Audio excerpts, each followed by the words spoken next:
Welcome back, warriors. Queen Louise Pam Palmater, and I am the host of this podcast, The Warrior Life.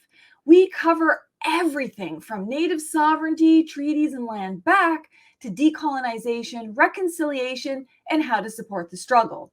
So, if you're interested in hearing from a wide variety of Native peoples from all backgrounds, from sovereign nations all over Turtle Island, talk about the ways in which they engage in Indigenous resistance, resurgence, and cultural revitalization, then this is the podcast for you. And don't forget, there's many free ways to support this podcast. You can like it, you can leave a nice comment, you can give it 5 stars on your podcast app, or share it on your social media. Or if you want to, you can do all of it, really.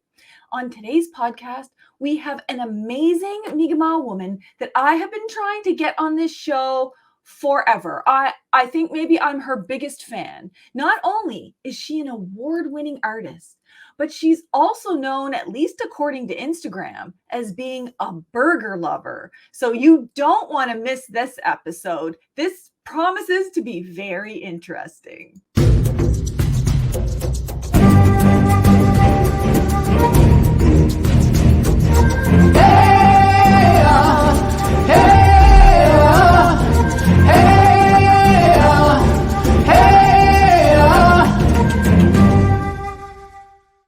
Welcome back, everybody.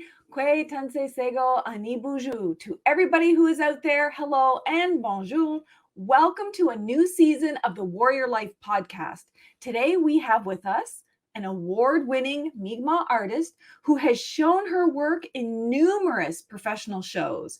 And I'm going to have to admit right now that I'm going to be entirely biased in this episode because I commissioned some art from her, and I can't wait to talk about it and show it to all of you today who are watching it on YouTube, or describe it in the best way that I can, even though I think sometimes art has to be seen and felt and smelled to be truly appreciated. And why I'm saying smell, you'll find out in a minute. But without further ado, let's bring on to the Warrior Life podcast, Melissa Peter Paul. Welcome, Melissa. Gwe. Nindalawisi Melissa Peter Paul at Ebiguet Delewi. My name is Melissa Peter Paul, and I'm from Ebiguet First Nation. For anyone who doesn't know about the Mi'kmaq, that we have like so many First Nations within our Mi'kmaq territory, Mi'kma'ki, and Ebiguet in PEI is one of them. Because I think there's 2 First Nations in PEI. Isn't that right? Yeah. Yes. Mi'kmaq ones. So thank you so much for coming on this show. As I said in the intro, I'm a huge, huge fan of yours. Before we even get started, because I had to do full disclosure, here's the reason why I am biased about this episode. Do you see this beautiful quill work medallion? Do you see that? It even comes on sinew, so I can wear it. But I also have it beside me at all times. This is actually quill work. I know you probably can't see it as well as in person, but the color is beautiful. The quill work is beautiful. The design is beautiful. It's totally Mi'kmaq with the 8-pointed star. And when I was saying earlier how you have to feel it and also smell it to appreciate it, you can actually feel each individual quill that goes into this. And there's a little bit of sweetgrass that's attached to this birch bark. And it just makes me happy every day to pull this out and look at it and see it when I'm doing all of my work. This is just one of many things that Melissa does. And she is just so full of like amazing art and creativity. And she's just spreading joy to so many people.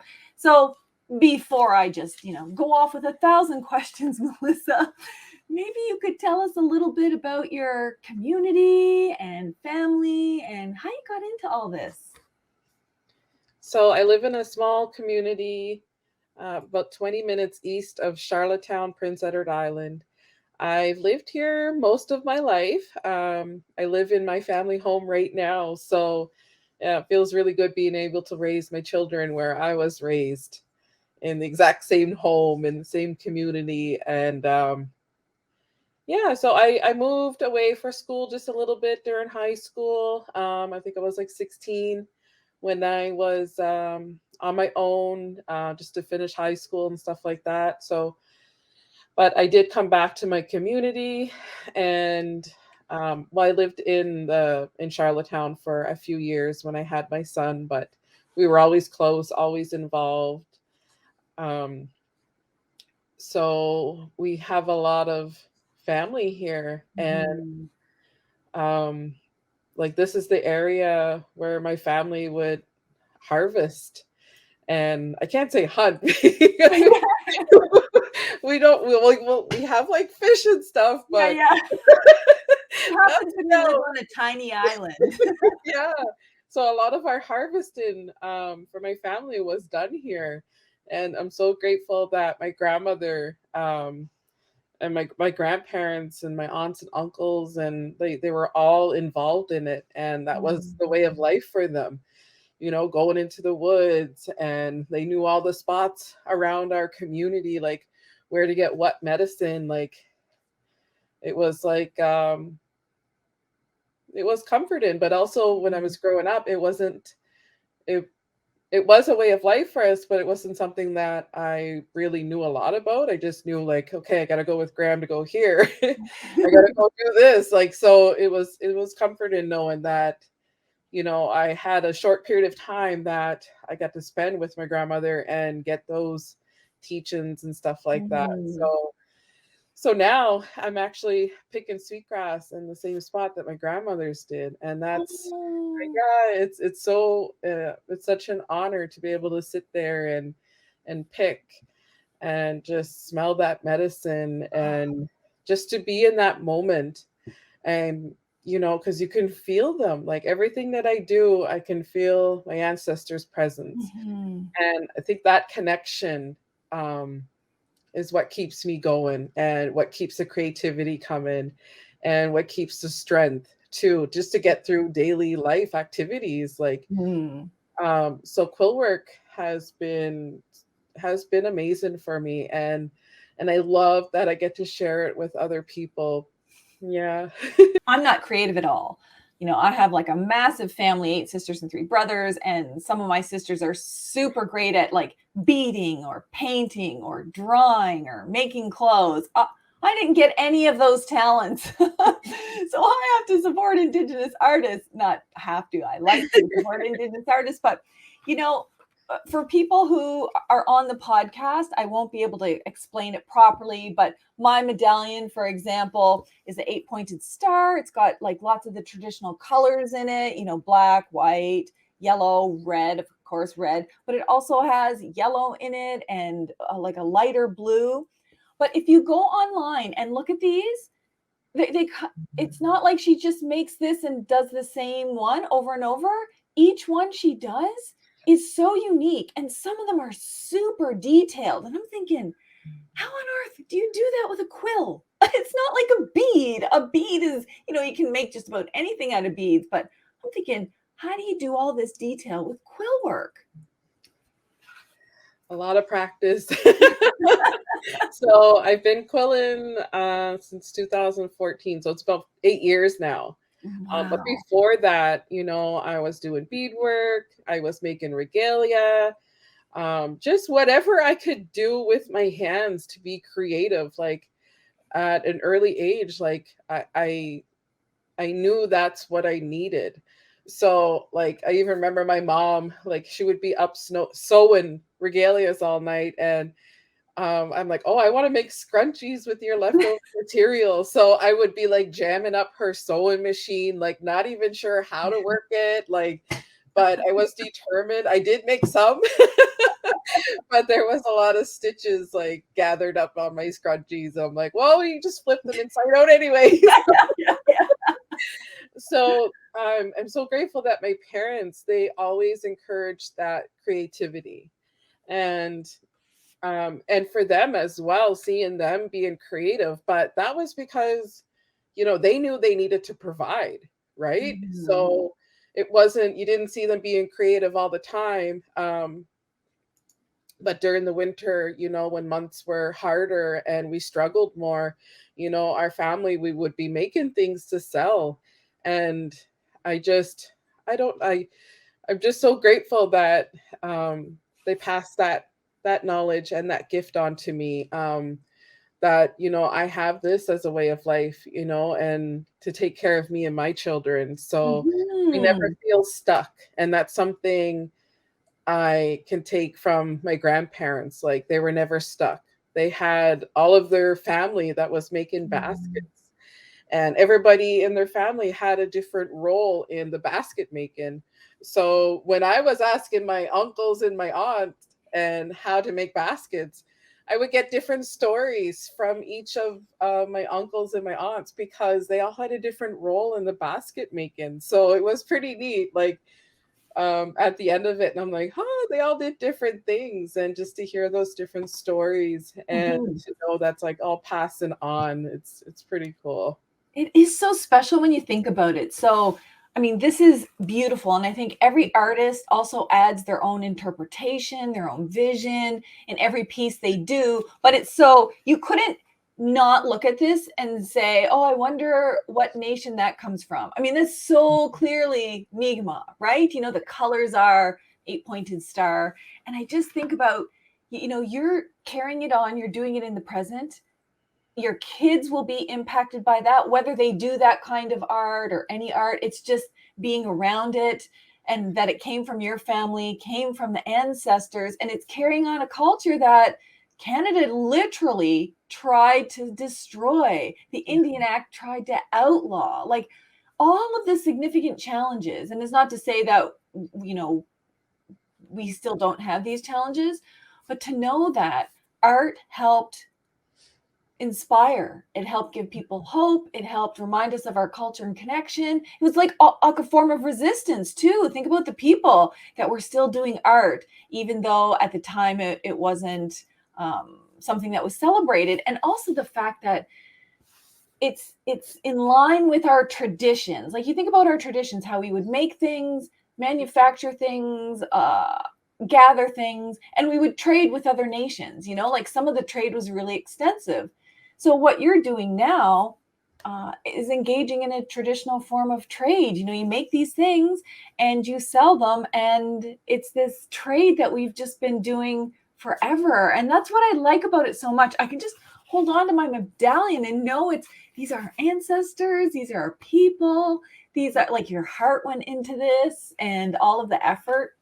And it's funny that you raised like basket weaving, because some of my sisters did basket weaving. They had to learn from other people how to do it, and just listening to them, like, preparing it and talking and laughing and telling stories like when I was younger, that's so meaningful. You just have that forever.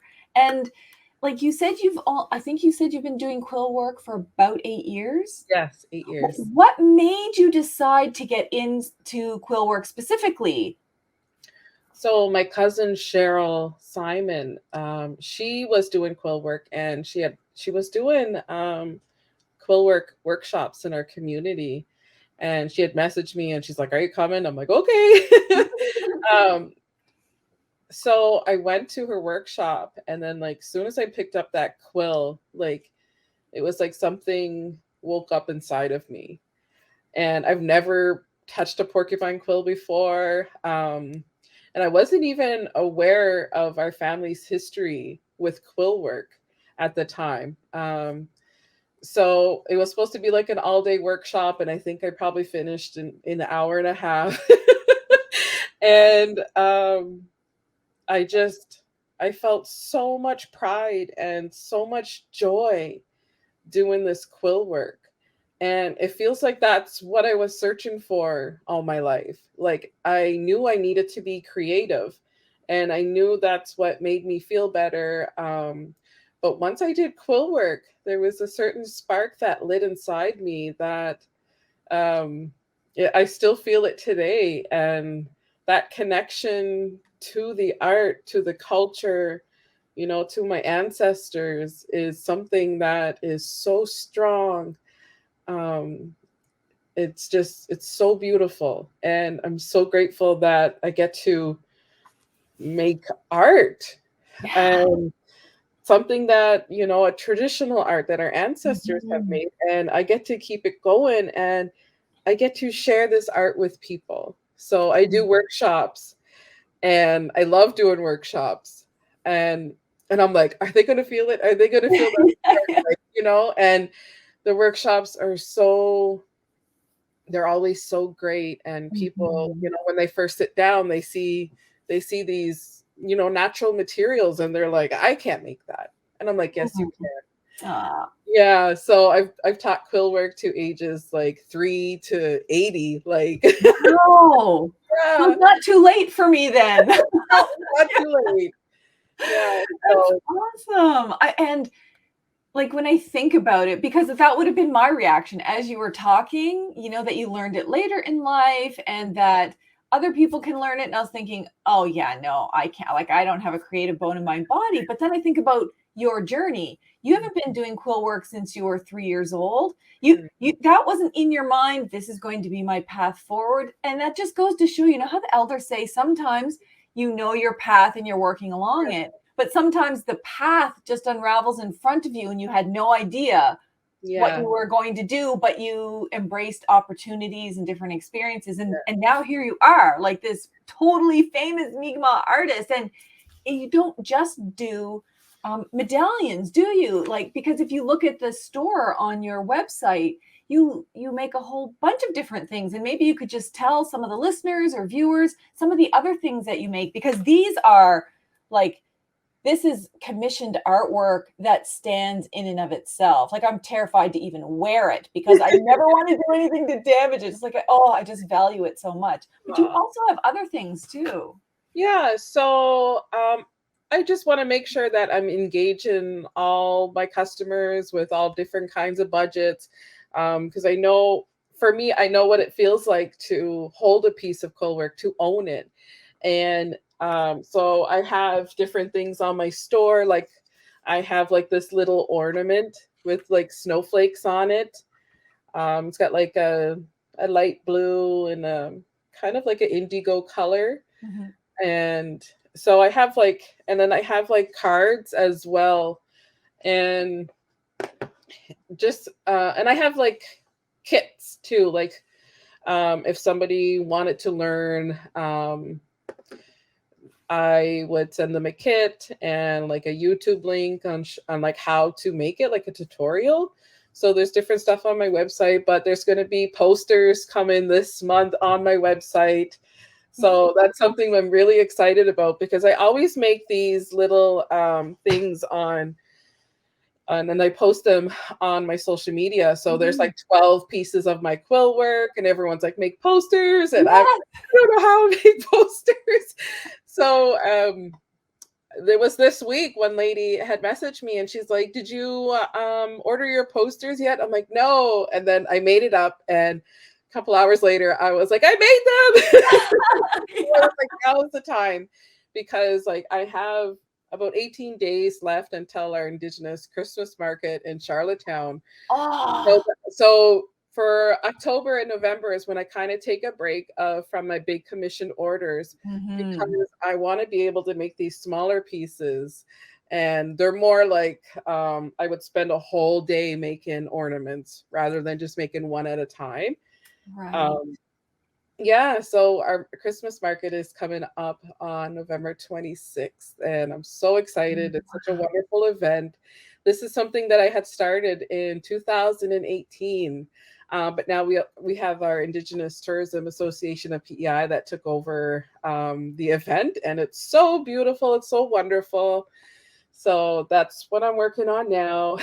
Oh my gosh, there is not enough time in November or December. I feel like once you hit November, everything's a race, to get ready for Christmas or the holidays or all of the craft shows everywhere. Like, I just wish I was a billionaire with my own private jet so I could just jet in and out of every like Indigenous craft fair that happens all before the holidays, because that some of the best work is there. Like, most of the work I get from powwows, obviously, right? People bring their beautiful art, and you can just get so many amazing things at powwows. Yeah. But really, the biggest time to get all of that kind of arts and crafts and everything else is at Christmas fairs. And it's like, oh, makes me want to just book a flight to Charlottetown right now because that's so awesome. One of the things that I really like about your store is you like people like me can contact you and ask for a beautiful commission piece.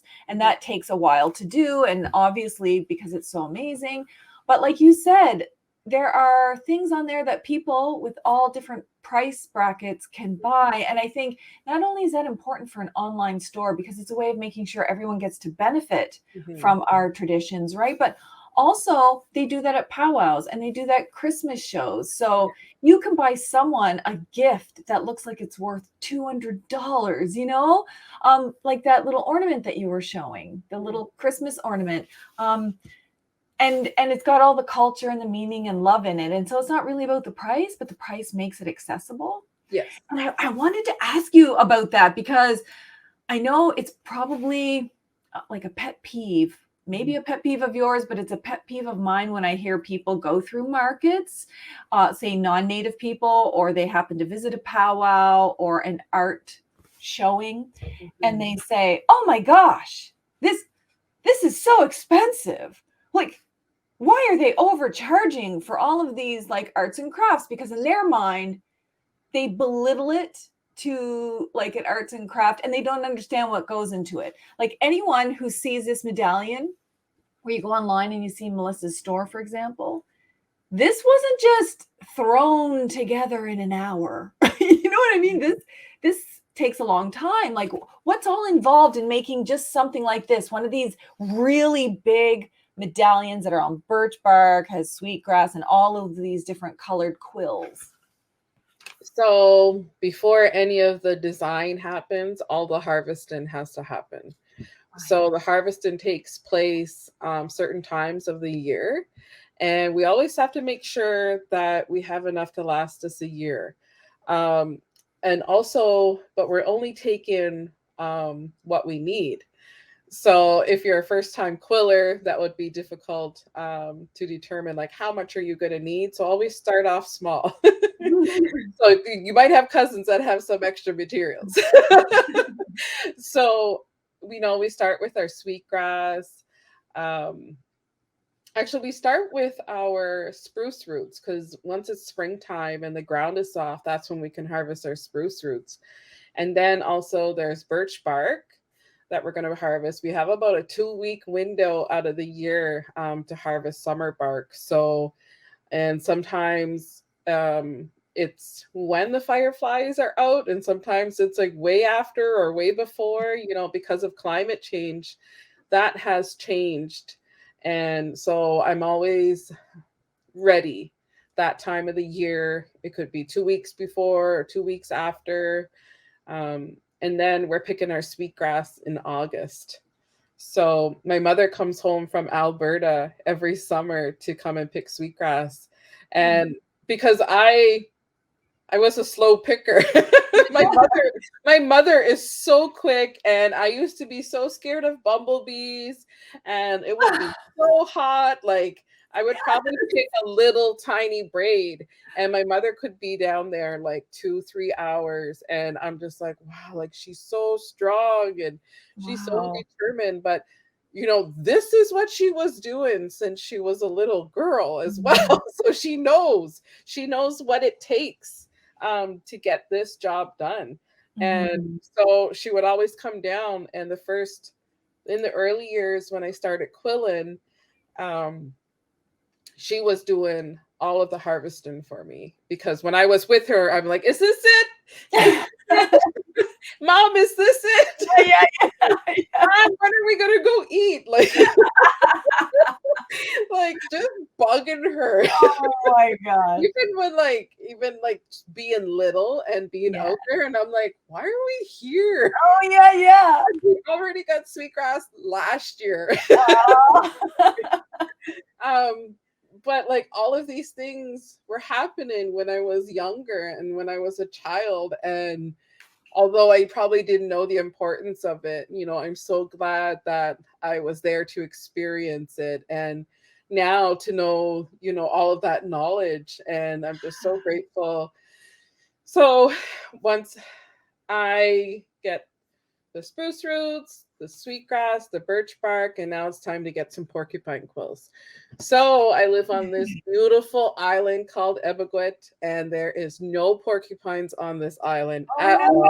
Oh No, so I was every time I would leave, go to powwows, go visit family, I'm looking for porcupines, and I'm so grateful that I have like a huge network of people that are always letting me know, hey, there's a porcupine here, go get it, go get it. So if I was traveling, I would pick up a porcupine and bring it home and pluck it. But now I have a family member named Janice. She's my cousin. She lives in Elsipogtog First Nation, and she does all my harvesting for me. And it's so awesome because I showed up at our house one time with a dead porcupine. I'm like, hey, I'm just gonna pluck this over here, and she's like, what? I'm like, yeah, you want to help me? Like, and so like she wasn't really exposed to anything like that. So she ended up loving it. And I'm looking at her like, what? Like, like she took over the whole task. And she was like plucking and totally into it. And so like it's so heartwarming to know that I have that family support, and also making those family bonds and connections stronger. And so she does all my harvesting now for me, but if I am across and I see a porcupine, I'll bring it home, but I really don't have time to do it anymore. So Janice does most of it, and then we have people that drop the porcupines off to her. So it's pretty cool. Yeah, it's pretty cool. But before that, I was driving, looking, most of the times coming home empty-handed. And especially during the pandemic when, we were on lockdown and couldn't even leave the island.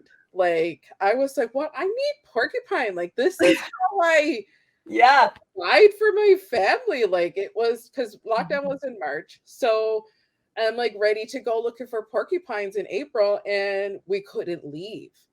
Right. So then that's when Janice, my cousin, came into the picture, and she was like, I'll do it.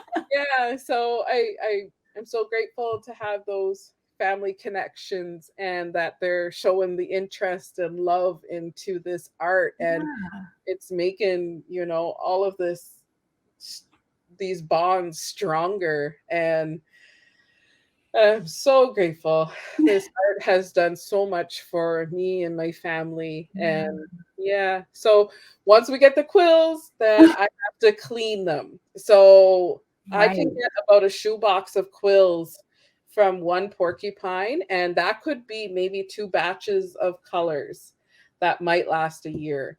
So typically I would need about 15 to 20 porcupines a year if I was quilling like now I would. Before I would probably only need like 2 or 3 porcupines, but I need 15 to 20 porcupines now. And Janice, she did get me that many this year. So I'm so glad that, I have enough, and also enough for my quill workshops. So once they're all cleaned and then they're dyed, then they get sorted, and then I make the design for the piece. So I talk with my customer, and I ask them what their favorite color is, or what color kind of speaks with them. And sometimes they have like stories to tell me. So all of that goes into the design, and my smudge is lit. And I'm always, when I'm ready to take an order, and I could never tell people like for sure which day I'm going to take it. And I'm saying like, okay, in 2 weeks, I'll get a hold of you. I'll be ready. So sometimes it could be a Tuesday. Sometimes it could be a Monday. Like, I don't know. Cause your whole mind, body, and spirit, like it has to be like, I have to be ready to take this on, because those connections are so strong. And when I make this art, that I really can't do anything else. Like, there's times I'm sitting there for 18 hours and I'm just lost into this quill work. And I'm just like, So I always make sure my house is clean. Yeah, yeah. I have a bunch of food, Yeah. and I don't have any other meetings because it's so hard to put the work down Yeah. once I'm into that zone. And um, so then the colors, like when people tell me their favorite colors or what works for them, and I just go through that whole process, and I'm just like just letting the creativity come to me, letting the design Mhm. come to me, but also having the inspiration from all of my ancestors' quill work too. So and making sure that I'm staying true to, our Mi'kmaq designs is really Yeah. important to me, because people can pick it out. Like, people can really pick out it's Mi'kmaq quill work. And then that is such an honor for me that I'm able to do that, and people recognize, this is Mi'kmaq quill work. I'm like, yes, Yes.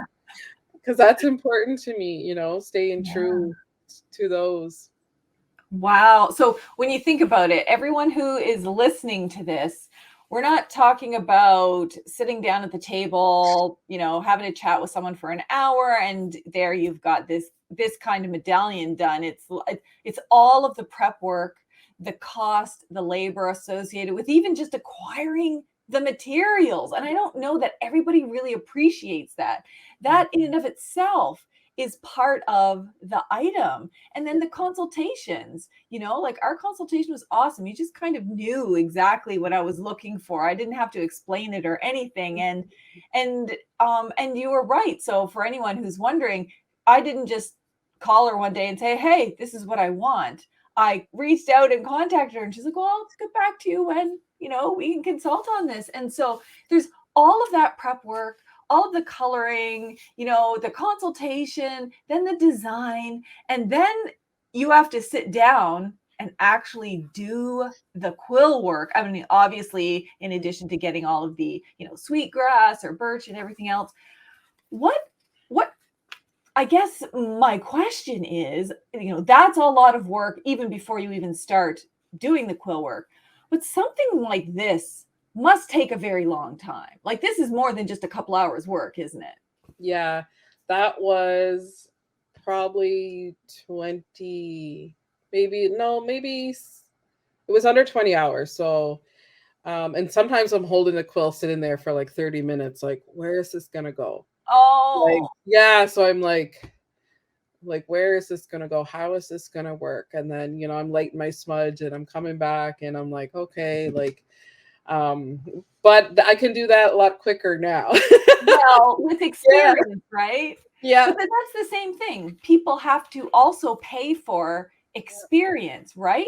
So yeah. just think, when a lawyer starts out and they're a junior lawyer, it's going to take them 20 hours just to research to be able to answer your question. And Mhm. that's why they're paid, I don't know, $100 an hour, for Yeah, example. But an experienced lawyer who knows all of that and has the experience would be able to get back to you in the moment. And that's why they charge more. And so when you think about artists, it's the same way. yeah, Everything you do, I'm assuming, must be another learning. It's more experience. It's, you know, just the creative juices flowing. And so that also has value. yes. That's, and then of course, there's the promotion. You've got to put time, money, and effort into, supporting your families who support you do this, creating a website, doing the social media promotion. Like, there's so much that goes into it that at the end of the day, you're like, wait a second, I think I actually got this for a really good price. Because if you had to go out and do it yourself, that Mhm. that would take like a week or more of work. And when you say like 20 hours of just the quill work part, not all the prep, if you put that all together, that's probably like 2 weeks worth of time. Yeah, And so what would other people make in a different profession for 2 weeks worth of hours and time? And so I think when people step back and see it that way, mhm. then they're a little bit more cognizant of the fact, and maybe a little bit more respectful. There's nothing I hate worse than seeing someone go up to like an artist at a powwow and try to dicker, you know, Yeah, well, this isn't perfect, so maybe I should get it for half price. And I'm like, oh, that's, please don't do that to people. Please yeah, don't do that to yeah. people. So I had that experience when I was an apprentice with Cheryl, and she sent me off to set up my booth and with all the quill work that I had made during my apprenticeship. And she was like, just be very mindful that, that people will come by and be like, oh no, that's too much or whatever. Just, and she taught me to stand by my Mhm. work, to stand by my prices, and just to know your worth and know the value and the cultural connections and traditions and knowledge that comes behind that piece, right? That's the part that has the value. Mhm. And so I'm really good at it when people are just like, oh my God, no, that's too expensive. And I'm like, thank you. Yeah, Like, thanks for and, stopping and by. yeah, and sometimes people will come and ask, what goes into it. And that's a whole nother story. Like I'm telling them and I'm like, okay, so but I'm very, very honored that, my like when I set up and sell, like I don't really get those kind of comments that often. Yeah. It's good. It's good Yeah. that I don't. Well, I think times are changing a Yeah. bit. Instead of seeing it, non-native people used to look at that as just like a knickknack or something that Yeah. you could buy in a store that just sells tourist items or whatever. It's really, really trying to understand. I think more and more people are starting to understand what that means, and what goes into it. And also, when they think about it, oh, that's too much. They really just need to turn that around and say, that's too much for me. I Yes. can't afford that beautiful, expensive piece of artwork, right? It's not that, like, if I go and buy a truck and they say it's $50,000 and I say, oh, that's too much for that truck. How could you question the quality workmanship in Yeah. a truck when the real issue is it's just too much for them. Yeah. And I think that's important. Like, if you can see, on this side, I have a basket that's made of pine quills. I don't even know how you do that. And then it's all like woven in, and it's got all of this beading around it. I got that at a powwow in Six Nations. And this woman had, I don't remember what else she was selling, but she had that kind of like on the inside of her tent that she was selling. And I went over, I saw, and I was like, my gosh, that's beautiful. That must have taken forever to make. And I said, is that part of what you're selling? Is that a demonstration? And she said, oh yeah, like it's for sale, but not to anybody. And I was like, oh, that's interesting, because I hadn't even asked the price. And she said, well, come on in here and let me talk to you. And she asked me like 1,000 questions. Do I understand what goes into Native artwork? Do I understand the traditions behind it? Like, it was just like this, almost like an interview. You Yeah. know what I mean? And at the end of it, because my son was there with me, because we love these Six Nations Mohawk powwows. They have so many vendors there. And she was like, okay, well, if you can promise to take care of this, then maybe I will sell this to you. Do you think you can keep Oh, that responsibility? And still, there was no mention of price. And so at that point, I thought, if I qualified interview to even touch that piece, I don't care what she's asking for it. And I don't even remember what it was, yeah. but it's like this. It stays with me all the time. It Mm. makes me remember how important it is. That's even a lesson that we need to learn. Like, Yeah. amongst ourselves, sometimes we don't always appreciate it, or between nations. I don't know what's valuable to them. I don't know what's part of their tradition. Mhm. Now I have a little piece of that. And I still think that was the best interview I ever did. I think it was the one that I was most excited about. But again, Yeah. it shows the worth of these pieces. Yeah. And also when that piece gets transferred to you, some of that knowledge gets transferred too, right? Yeah. So it's almost like a duty you have, like to Yeah. pass those traditions on, to pass that education part on. And even if it's just a tiny little bit. So when I was doing a workshop with the youth, and we were we were picking sweetgrass, and the youth in my community was like, well, I don't need to know this. And I said, yes, you do. I said, just pick it once. And he was like, why? I said, well, what if you're the only one left in the community that has this knowledge? And then they were like, all right, I get it. And I'm like, yeah. So if you were the only one left with that knowledge and how to pick sweetgrass, you could pass that on to somebody, and then we save it, right? It stays with our community, it stays with our people. So I'm so grateful that when I get to work with the youth, they're kind of like, no, I don't want to do this. I don't want to do this. But once they get into it, Yeah. and once they see their work and that pride, that Mi'kmaq pride comes shining through, and they're like, look what I made. And they're so good at it.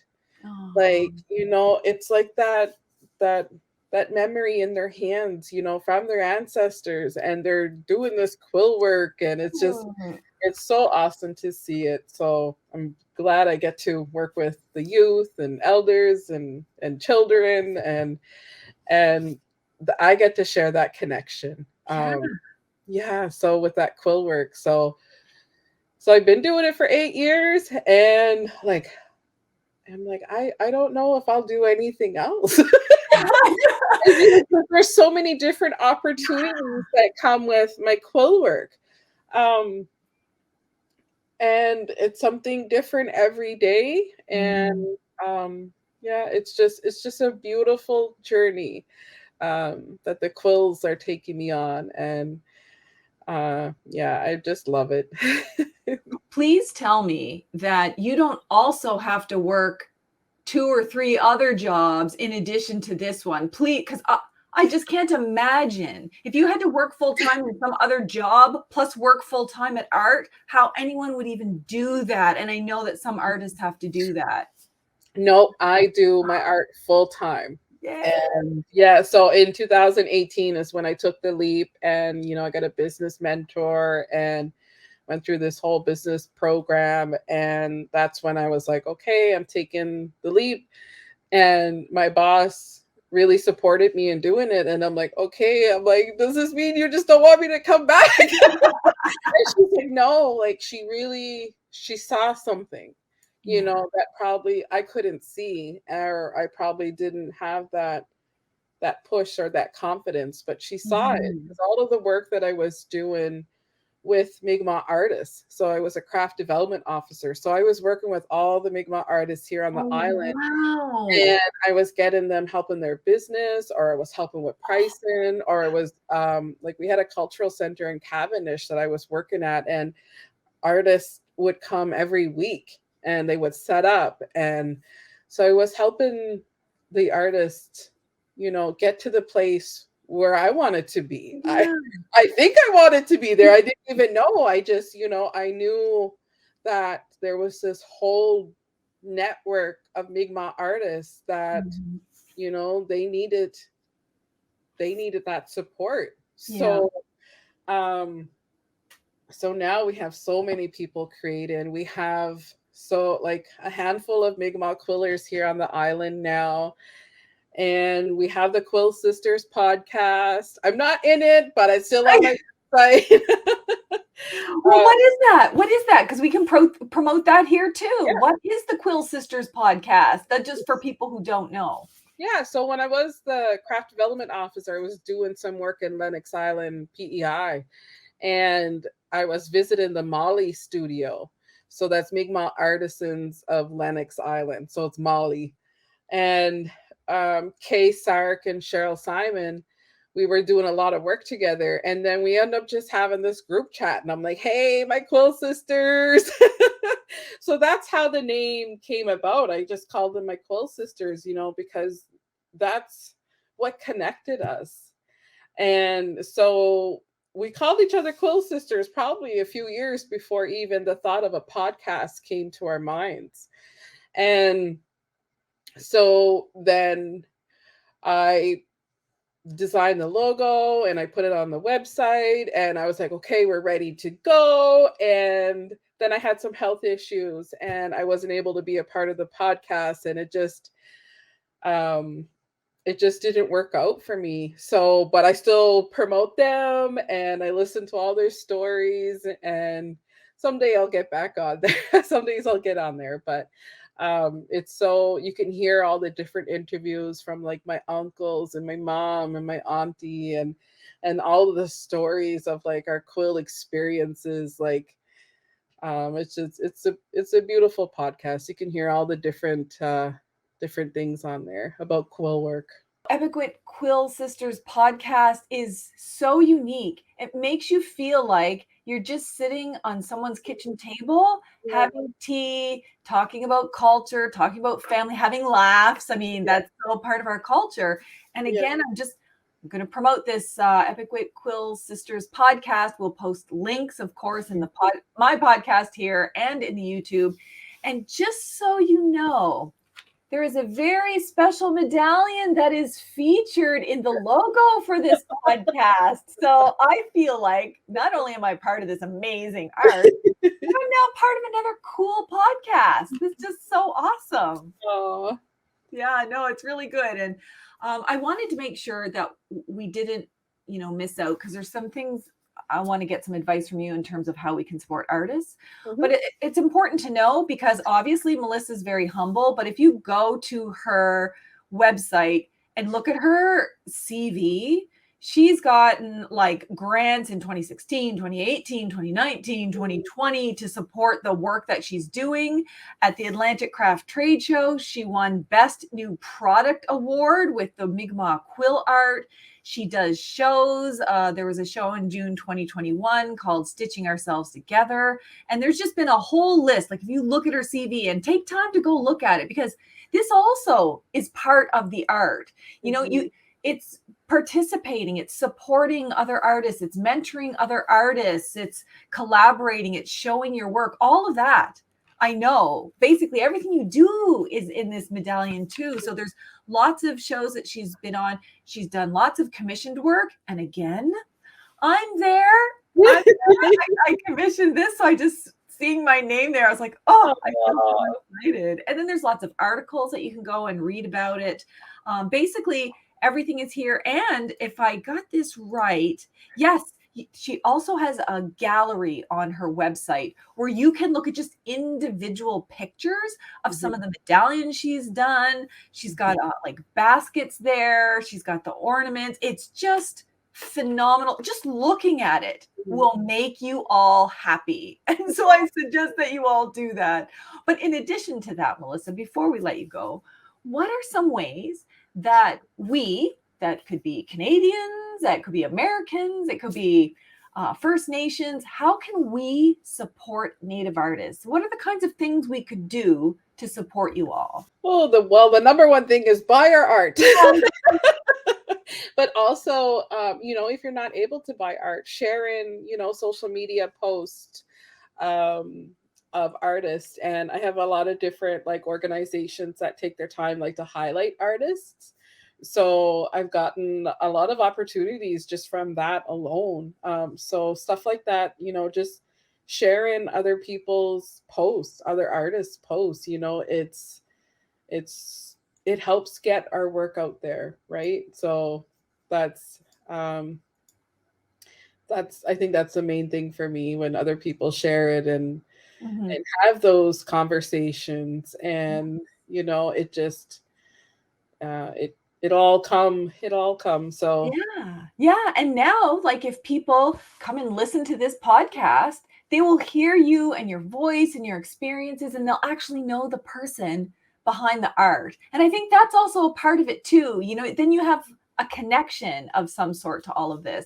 And mhm, so I will post a link to her store in the YouTube description box. It's here in the video, it'll be in the podcast.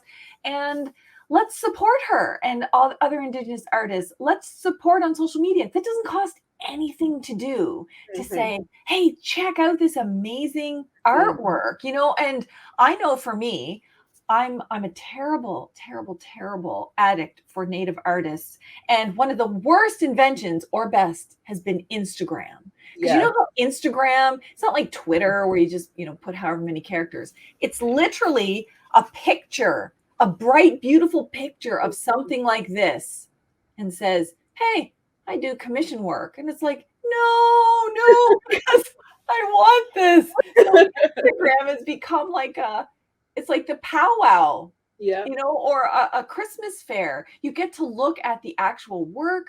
It could be beading, it could be earrings, it could be regalia, it could be this kind of beautiful work, and just say, yeah, okay, I'm going to shop this artist. And so whatever you can do, to everyone who's listening or watching, please support Native artists and legitimate, actual Native artists, not the ones that are made in China. No offense to China, but they're not Native. Not from any of the people who are fraudulently claiming to be Native. It only takes a little bit of work to do research on an artist. And because that's the other thing, we have to be responsible about supporting actual Native art that's actual Mi'kmaq culture and tradition, and not some kind of generic made up stuff that you could find on Google, because all that does is hurt our culture, in fact. Exactly. Yeah. Yep. So I can't thank you enough. I cannot believe that we have been gabbing for an hour. The time has gone by so quick. I know it's because I'm just like total fangirl over all of your work and everything you do and the way you do it and how you're promoting the culture. And I benefit from that. My kids benefit from that. Even though we're from different reserves, we're all part of one big Mi'kmaq nation. Thank you for all the work you do. I know it's not easy. But I can tell by the way you talk about what you do that you just kind of go off into a different place, and it's all like passion and love and commitment. So thank you for all of it, and for coming on my podcast. Thank you for inviting me. I'm so glad that we finally got to do this, and I want to thank you for all the work that you're doing too. It's so important. So thank you. Yeah, see, we just all support one another, And now I'm going to be famous because my medallion is on the Pearl Sisters podcast logo. So I feel like that's forever. I'm just going to be famous. And all of the people who are listening to the podcast, Warrior Life Podcast, or watching the Warrior Life Podcast on YouTube, like I said, all of the links will be there. I have been showing her Twitter account, her Instagram account, her website, her store, the link to the Quill Sisters podcast. That's going to be awesome. Share it widely. It's free. Share it and support Native artists. And don't forget, support like Indigenous content creators. Sometimes they might have a Patreon. They might have a Buy Me a Coffee. They might have a GoFundMe page for a specific project. There's also ways you can support financially at your own means. So it doesn't have to be buying the most expensive piece of art. It can be, well, I'm going to support her on a daily basis or on a monthly basis or a one-time support. All of that means something. Yep. So thank you all for listening, for watching, for supporting this podcast, the Warrior Life Podcast. And until next time, keep living a warrior life. Walalia.